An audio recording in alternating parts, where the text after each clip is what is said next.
The history of Ismailism in Hunza, a valley connected beyond its mountains.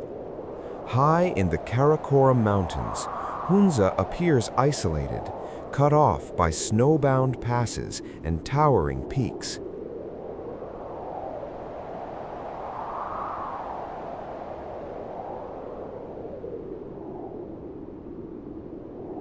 Yet, for centuries, it was quietly connected to the wider Islamic world. Ancient trade and travel routes linking Badakhshan, Central Asia, and South Asia carried not only goods, but ideas and beliefs. Through these routes, Ismailism would eventually find a lasting home in Hunza.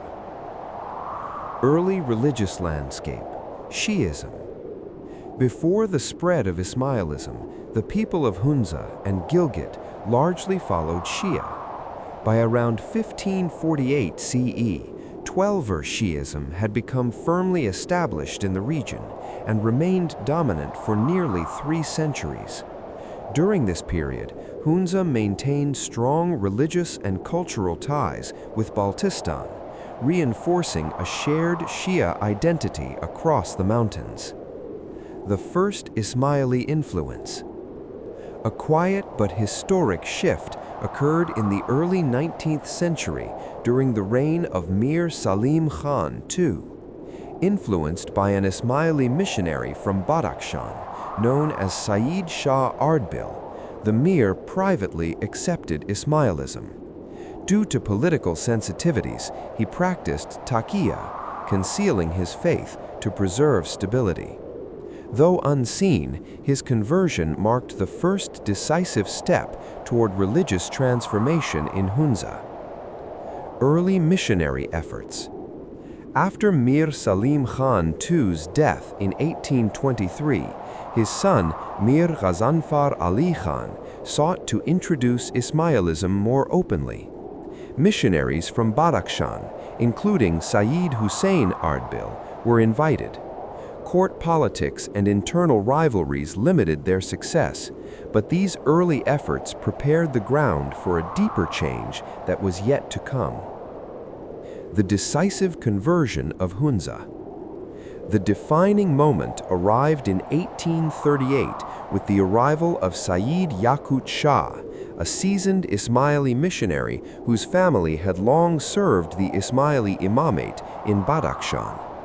After receiving approval from Aga Khan I, he journeyed across Central Asia and entered Hunza.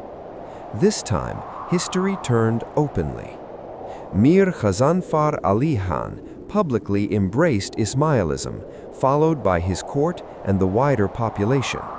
Within weeks, Ismailism became firmly rooted in Hunza. Before departing, Sayyid Yaqut Shah appointed trusted village elders, known as khalifas, to teach the faith and guide the new community. Consolidation and continuity. After Sayyid Yaqut Shah's departure, other missionaries continued the work, strengthening religious institutions and ensuring continuity.